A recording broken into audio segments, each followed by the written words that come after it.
Shalom,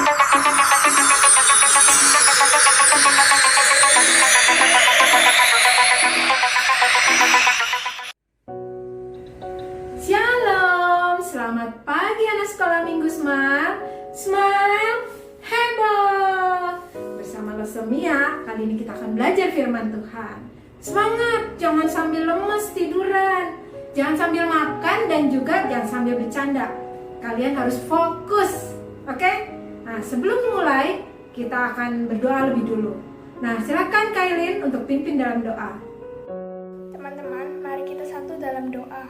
Tuhan Yesus, terima kasih atas berkat-Mu sehingga kami dapat mengikuti ibadah meskipun tetap di rumah saja. Tuhan, sebentar lagi kami akan mendengarkan firman-Mu. Tolong berikan kami hikmat agar kami dapat mengerti kehendak-Mu.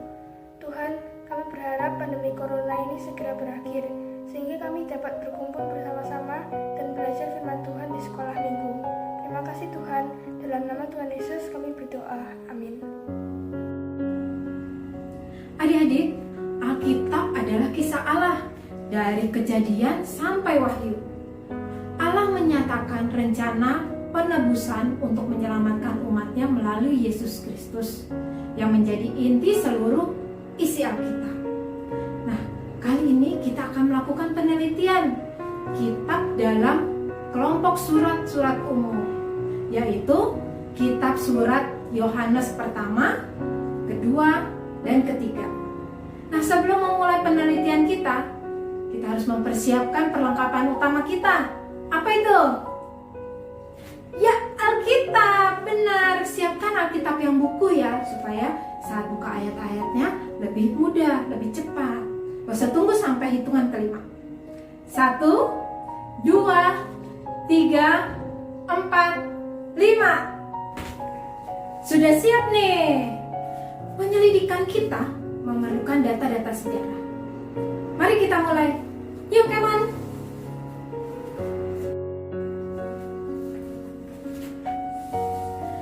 Dari data sejarah yang dicatat dan kesaksian dari bapak-bapak gereja mula-mula, penulis kitab surat Yohanes pertama, kedua, dan ketiga ini adalah Yohanes anak Zebedeus. Siapa dia? Masih ingat? Iya, dia adalah salah satu dari 12 murid Tuhan Yesus. Dia juga penulis dari kitab Injil Yohanes dan kitab Nubuat Wahyu. Ya, hal ini diperkuat dengan kesamaan dari gaya penulisan, pemilihan kosakata dan tema yang disampaikan. Rasul Yohanes menulis surat-surat ini antara tahun 85 Masehi sampai dengan 95 Masehi. Dia sudah tua dan melayani di jemaat-jemaat Efesus dan sekitarnya sebagai penatua. Nah, apa itu penatua? Mari kita cari di Alkitab di bagian kamus yang paling belakang, ya. Kalian buka kamus Alkitab, cari kata penatua. Sudah dapat? Tolong Alin bantu bacakan. Penatua dalam kisah para rasul dan surat-surat para rasul. Penatua-penatua atau kadang-kadang juga disebut tua-tua jemaat merupakan para pemimpin yang bertanggung jawab atas kehidupan jemaat. Tugas mereka ialah menggembalakan kawanan domba Allah sebagai teladan bagi kawanan domba itu dalam tanggung jawab kepada Gembala Agung. 1 Petrus pasal 5 ayat 1-4. Penatua adalah pemimpin yang bertanggung jawab atas kehidupan jemaat. Jadi, Rasul Yohanes adalah pemimpin jemaat di Efesus. Nah, kalian masih ingat nggak perjalanan Rasul Paulus di kota Efesus? Seperti apa kota Efesus? Kota Efesus adalah kota yang besar dan ramai. Sebagai pusat perdagangan, tempat bertemunya penjual dan pembeli pada masa itu. Jadi kota ini banyak dihuni oleh orang-orang dari bangsa-bangsa lain. Dan juga banyak berdiri kuil-kuil penyembahan berhala. Saat itu, gereja menghadapi persoalan, yaitu ajaran palsu yang diajarkan oleh guru-guru dan nabi-nabi palsu. Mereka mengajarkan hal-hal yang bertentangan tentang Tuhan Yesus. Mereka tidak mengakui Yesus adalah Kristus. Mereka mengajarkan hal-hal yang tidak sesuai seperti ajaran yang disampaikan oleh para rasul. Kita Kitab surat Yohanes pertama, kedua, dan ketiga ini ditulis untuk meyakinkan pengikut Yesus, pengikut Kristus, bahwa apa yang Yohanes ajarkan dan para rasul ajarkan adalah hal yang benar dan patut dipercaya. Karena mereka adalah orang-orang yang mengenal Tuhan Yesus secara pribadi. Mereka belajar Injil secara langsung kepada Tuhan Yesus. Rasul Yohanes ini adalah saksi hidup dari Tuhan Yesus. Sekarang kita teliti lebih mendalam lagi apa isi dari kitab surat Yohanes pertama, kedua, dan ketiga. Mari kita lanjutkan. Yohanes mengatakan, sebagai seorang Kristen, kita harus memiliki bukti iman yang sejati, yaitu pertama, percaya. 1 Yohanes 4 ayat 14-15. Tolong bacakan Gwenar. 1 Yohanes 4 ayat 14-15. Dan kami telah melihat dan bersaksi bahwa Bapa telah mengutus anaknya menjadi juru selamat dunia. Barang siapa mengaku bahwa Yesus adalah anak Allah, Allah tetap berada di dalam dia dan dia di dalam Allah. Mempercayai kebenaran tentang Yesus. Yesus adalah juru selamat yang diutus oleh Allah. Yesus sepenuhnya Allah dan sepenuhnya manusia. Yang kedua, taat. 1 Yohanes 2 ayat 3-6. Kenzi, tolong bacakan. 1 Yohanes pasal 2 ayat 3-6. Dan inilah tandanya bahwa kita mengenal Allah, yaitu jikalau kita menuruti perintah-perintahnya. Barang siapa berkata, aku mengenal dia, tetapi ia tidak menuruti perintahnya, ia adalah seorang pendusta dan di dalamnya tidak ada kebenaran. Tetapi barang siapa menuruti firman-Nya, di dalam orang itu sungguh sudah sempurna kasih Allah. Dengan itulah kita ketahui bahwa kita ada di dalam Dia. Barang siapa mengatakan bahwa ia ada di dalam Dia, ia wajib hidup sama seperti Kristus telah hidup. Keselamatan adalah karunia cuma-cuma dari Allah. Kita dapat mentaati Allah karena Dia sudah memberi kita iman kepada Kristus. Kita tidak sempurna, adik-adik ya, tapi kita memiliki juru selamat yang sempurna, yaitu Tuhan Yesus. Tuhan Yesus rela mati untuk menebus dosa-dosa kita. Dia rela mati untuk menerima hukuman atas dosa-dosa kita, agar kita diampuni. Hidup seperti Tuhan Yesus yang taat kepada Allah adalah bukti iman yang sejati. Sekarang, jika kamu jatuh dalam dosa, apa yang harus kamu lakukan? Mengakui dosa itu dan memohon pengampunan. Oke? Nah, yang ketiga, mengasihi.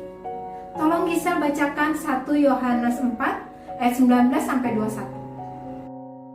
1 Yohanes 4 ayat 19-21. Kita mengasihi karena Allah lebih dahulu mengasihi kita.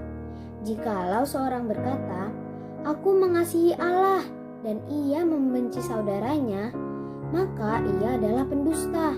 Karena barang siapa tidak mengasihi saudaranya yang dilihatnya, tidak mungkin mengasihi Allah yang tidak dilihatnya. Dan perintah ini kita terima dari Dia. Barang siapa mengasihi Allah, ia harus juga mengasihi saudaranya. Maksud kata mengasihi dalam ayat ini bukan hanya sekedar perasaan hangat, ramah, atau baik saja ya adik-adik, tapi suatu sikap peduli dan memberikan tindakan nyata bagi orang lain.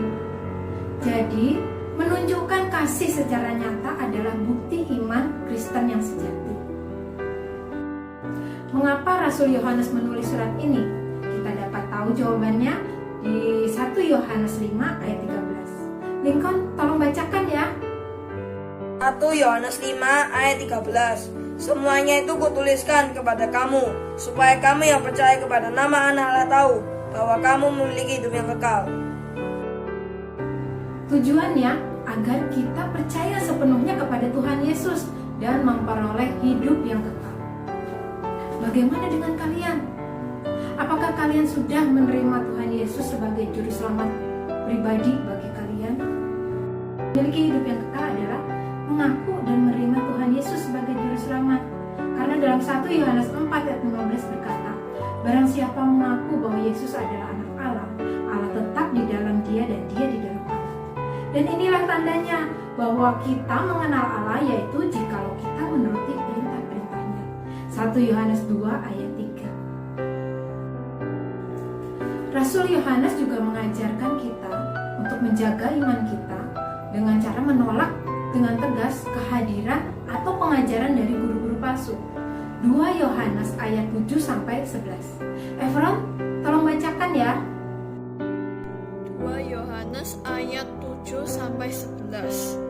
Sebab banyak penyesat telah muncul dan pergi ke seluruh dunia yang tidak mengaku bahwa Yesus Kristus telah datang sebagai manusia. Itu adalah si penyesat dan antikristus. Waspadalah supaya kamu jangan kehilangan apa yang telah kami kerjakan itu, tetapi supaya kamu mendapat upahmu sepenuhnya. Setiap orang yang tidak tinggal di dalam ajaran Kristus tetapi yang melangkah keluar dari situ tidak memiliki Allah. Barang siapa tinggal di dalam ajaran itu, ia memiliki bapa maupun anak. Jikalau seorang datang kepadamu dan ia tidak membawa ajaran ini, janganlah kamu menerima dia di dalam rumahmu, dan janganlah memberi salam kepadanya. Sebab barang siapa memberi salam kepadanya, ia mendapat bagian dalam perbuatan yang jahat. Guru palsu adalah orang yang tidak mengakui Tuhan Yesus telah datang sebagai manusia. Mereka disebut penyesat dan antikristus.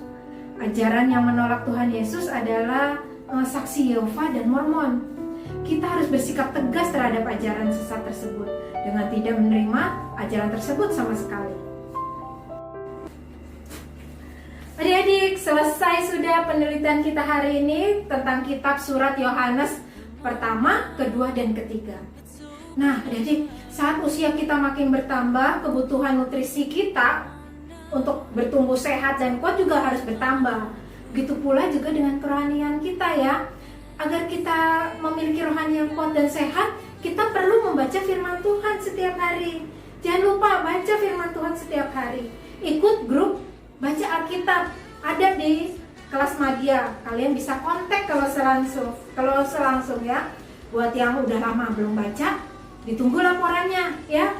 Nah, Kristus yang kita imani ini perlu bukti nyata, yaitu tadi terus setia kepada Tuhan Yesus. Kedua, taat setiap perintahnya. Dan yang ketiga, tunjukkan kasih kita sebagai bukti nyata Kristus ada di dalam hati kita. Lalu saya ucapkan terima kasih untuk adik-adik yang sudah terlibat dalam pelajaran kita hari ini. Tuhan Yesus memberkati kalian. Mari kita tutup dalam doa ya.